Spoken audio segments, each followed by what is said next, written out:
Welcome to this explainer. Today we're diving into one of the most remarkable and, frankly, violent physiological cascades known to science, the human body's metabolic response to injury.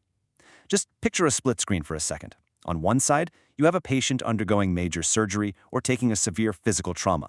On the other side, an intricate, high-definition 3D anatomical visualization of their internal systems. The exact second a scalpel cuts or an injury happens, boom, a massive systemic alarm goes off. It's a beautifully complex, highly evolved survival mechanism designed to preserve fluid, mobilize energy, and kickstart rapid tissue repair. But, as we're going to see, this exact system designed to save us can actually become our greatest threat if it's left unchecked. Let's quickly map out how we're going to cover this. We'll start with the body's initial alarm system and the neuroendocrine reflex.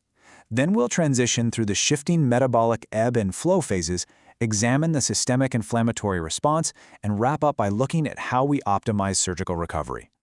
Okay, to really grasp the response to injury, we first have to understand exactly what's being disrupted, and that brings us to homeostasis. You know this, it's the vital baseline of human physiology. It's the constant, silent background work your body does 24/7 to keep your internal environment perfectly balanced.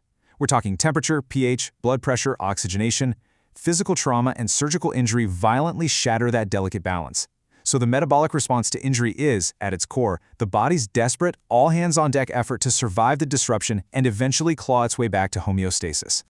Section 1. The neuroendocrine reflex arc. Taking a look at this integrated response, notice how the afferent nociceptive pathways, those are your pain signals, fire rapidly, right from the site of the injury, travel straight up the spinal cord, and punch directly into the brain's hypothalamus. This isn't some slow, creeping realization, right?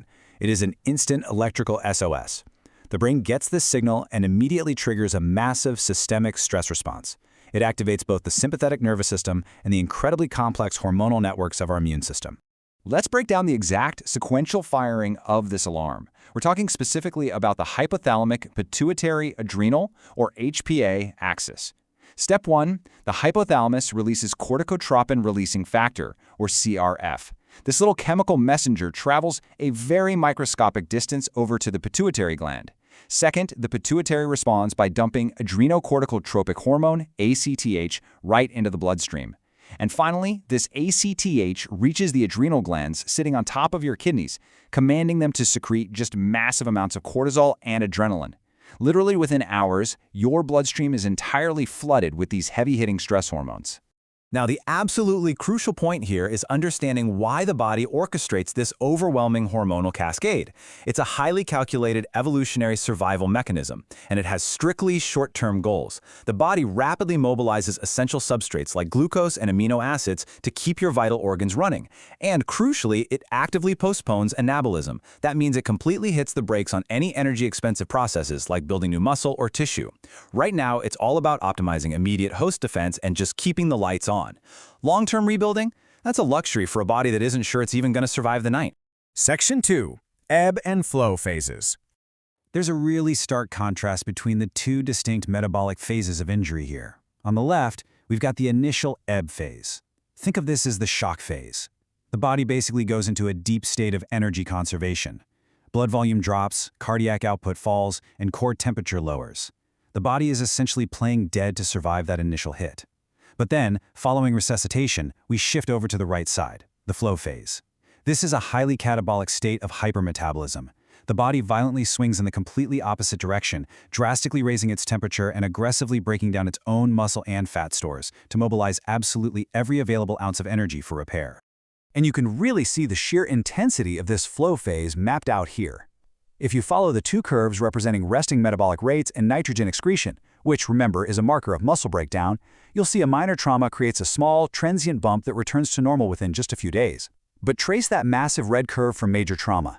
The metabolic spike is incredibly high, and it stays elevated for weeks.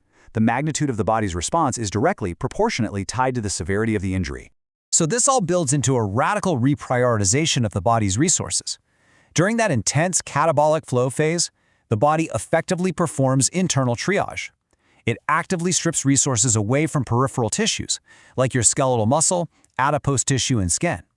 It breaks down these proteins into raw amino acids and ships them directly to the central, mission-critical systems, the liver to create acute phase proteins, the immune system to fight infection, and of course, the wound site for physical repair. The reality of this process is, honestly, quite brutal. The body literally sacrifices the periphery to fuel the front lines of repair. It engages in a state of controlled autocannibalism.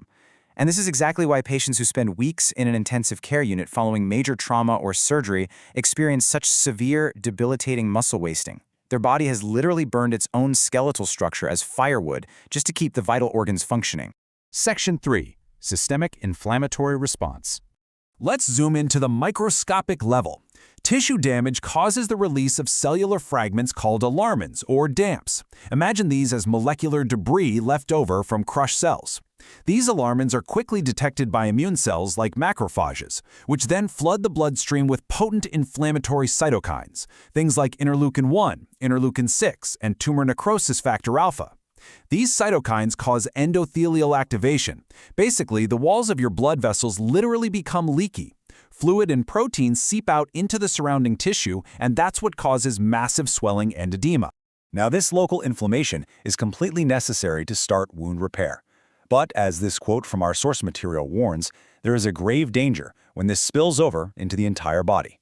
If the inflammation becomes uncontrolled or prolonged, it evolves into systemic inflammatory response syndrome, or SIRS. The capillaries everywhere leak, blood pressure absolutely tanks, and oxygen stops reaching the tissues. This is the direct pathway to multiple organ dysfunction syndrome, MODS, where the kidneys, lungs, and liver begin to fail sequentially. It's incredibly dangerous. And the situation can easily compound. Certain secondary stressors act like gasoline on the inflammatory fire. We're talking about things like hypothermia, uncontrolled pain, immobility, and starvation.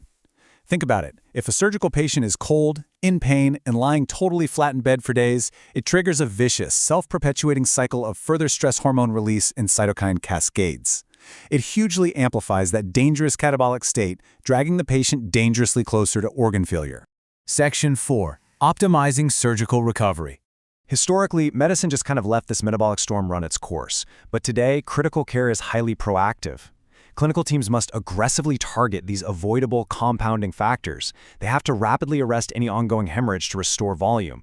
They'll use forced air warming blankets to prevent hyperthermia. They carefully manage IV fluids to avoid excessive tissue edema. And of course, they ensure the organs remain fully perfused with oxygen. And the results of this proactive approach? Honestly, they're staggering. Take a look at this graph. That bottom orange line represents traditional care. You see a massive drop in functional capacity post-surgery, which is then followed by weeks or months of a really grueling recovery. Now look at the top, blue line. That represents an ERAS intervention, enhanced recovery after surgery. By actively managing the metabolic response, the patient's functional capacity barely even dips, and the return to baseline is incredibly fast. So how does it work?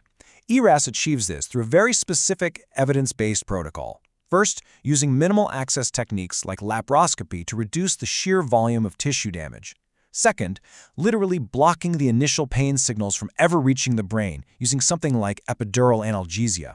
If the brain doesn't feel the cut, it doesn't trigger that massive cortisol dump. Third, keeping fasting periods to an absolute minimum, sometimes even giving carbohydrate drinks right before surgery to prevent the body from entering a starvation state. And finally, forcing early mobilization. Getting the patient out of bed and moving sends a clear signal to the body that the crisis is over, which halts the breakdown of skeletal muscle. It's pretty amazing, right?